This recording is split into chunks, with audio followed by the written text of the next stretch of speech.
Hi everybody and welcome back to our channel. I'm Sarah, a Canadian that's been living in Croatia for the past 13 years now. And today I want to talk about some really fun Croatian traditions. Croatia is known for its beauty, its beaches, the sea, islands, parks, and everything. But what people sometimes don't get to see are the local traditions. And to me, that's really what makes Croatia so amazing. So I'm going to go through the top local Croatian traditions that are really fun to experience. And if you have the chance to experience any of these, then I highly suggest it. So let's start with food. If you've never tried an authentic Croatian Pekka meal, you're missing out. And if you get the chance to try it while you're visiting Croatia, I highly recommend it. I would say we eat it almost every week, almost every Sunday with Ivan's parents. Maybe once a month they'll make something different for a Sunday meal, but we generally have Pekka 3 times a month and it is delicious. What it is basically a big platter of meat. It can be lamb, chicken, beef, sometimes octopus, and it's cooked in this platter with potatoes and other vegetables around, and it's all covered in an iron dome, and then on top of that are hot coals that are spread all around, and it cooks it so nicely. It's not the quickest way of cooking, but it's a really fun way to prepare a meal, and it's not about how fast it gets done because it's more of an event. So you're outside around where the Pekka's cooking, having some rakia or a glass of wine or a beer and hanging out. So it's more of like a social event, I guess, and it really is an experience and a really delicious one. So if you have the chance to try Pekka, really whatever meat you put under it, you cannot go wrong, then I really highly suggest it. Also, just a note about the Pekka, you can't really find it in any restaurant. You usually have to order it ahead of time. Some restaurants do prepare it if you order it ahead of time, but you won't be able to just walk into a restaurant and find Pekka on the menu because, again, it takes so long to prepare and it's not just like a quick dish they can whip up for you in 20 minutes. Okay, the next one is either a grape or olive harvest. Both wine and olive oil are very, very popular and delicious here in Croatia. Croatia is known for its olive oil and wine. So if you're able to participate in a harvesting of either olives or grapes, that is a really fun experience. Many people get together, they're all picking together, you eat together, have some drinks. It's really a fun experience when families and friends do it together. So if you have the chance to join someone doing some kind of harvest, it's a really unique and fun experience, and just to be part of the whole process that you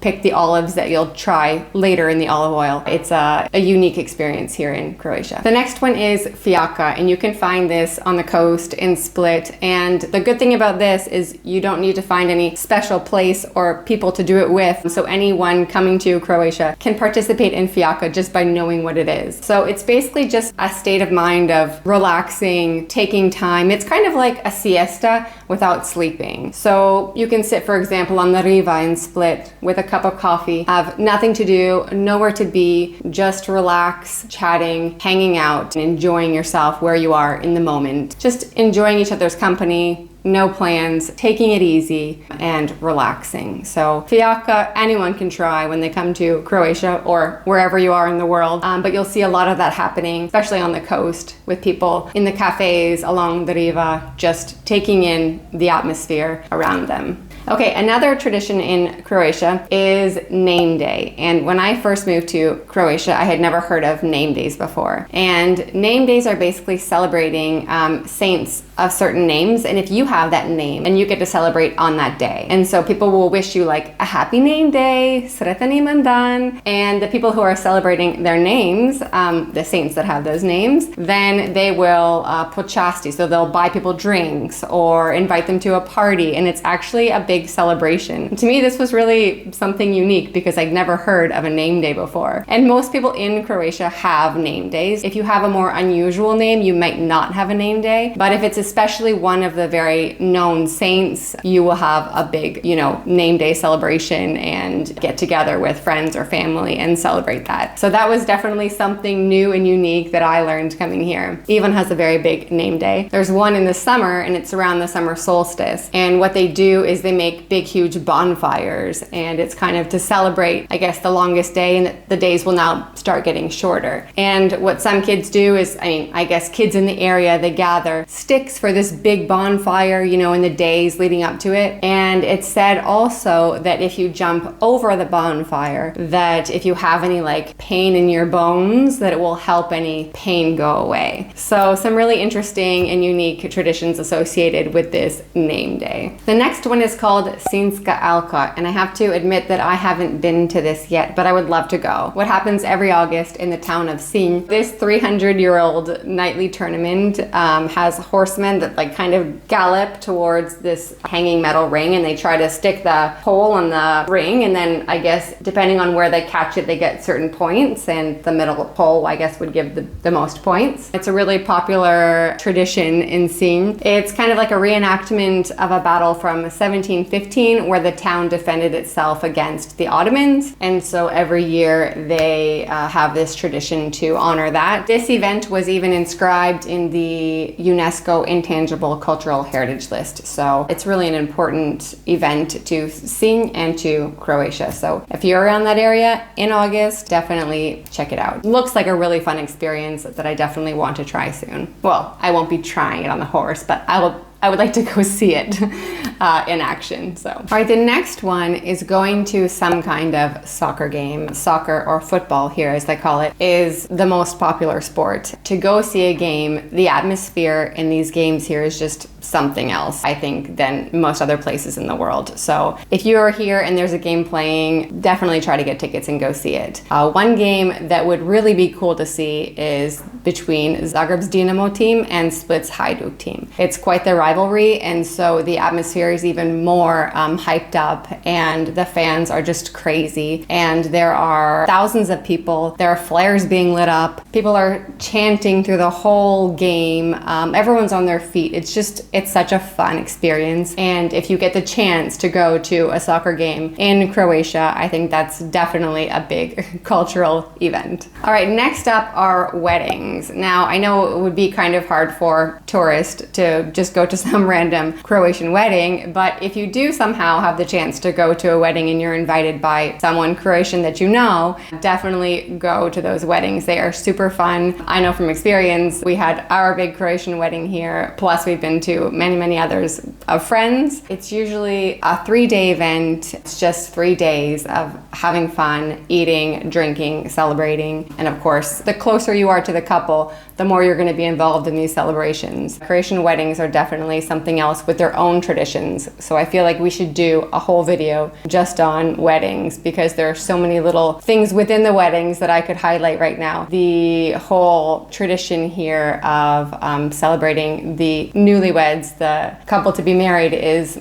super fun. The wedding itself goes until the next morning, 5, 6 in the morning. You'll be going home from the wedding. The sun will be coming up. They're just a bit different to the weddings that I used to go to back in Canada. The last course is usually served around what time, like 4 in the morning, which is goulash to kind of give your system a little boost after you've had lots of drinks in you the whole night. So it's really just a fun celebration, and if you have the chance to go to a Croatian wedding, I suggest you do. So this next one may not be for everyone, but it's called kolinje.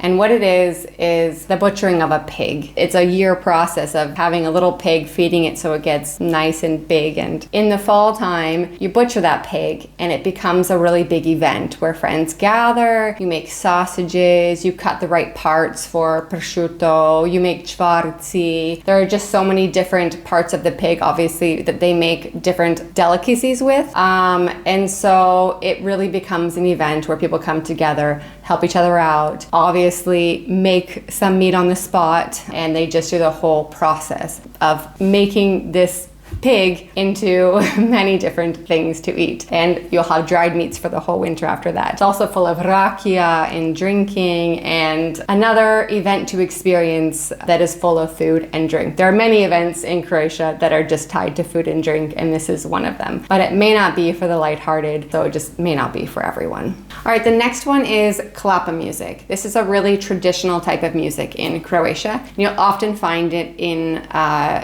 Trogir, in in Split, so on the coast.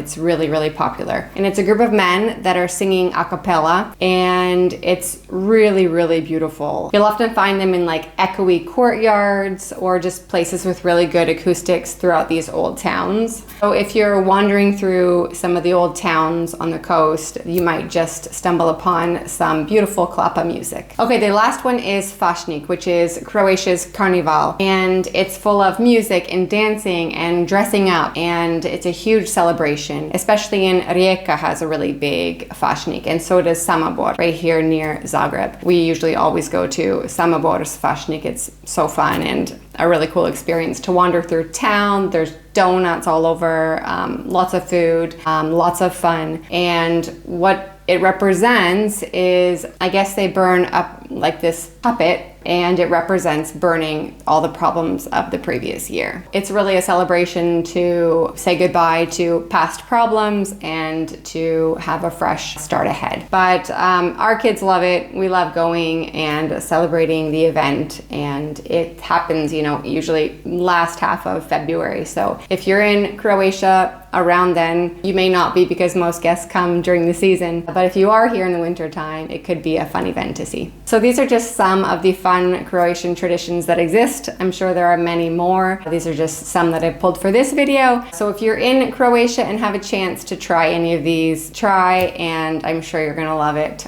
Croatia really has a lot to offer, both traditionally, culturally, as well as, of course, its beauty. But I think what makes Croatia so special is all of these traditions that take place and all of these events that you can enjoy with your friends and family.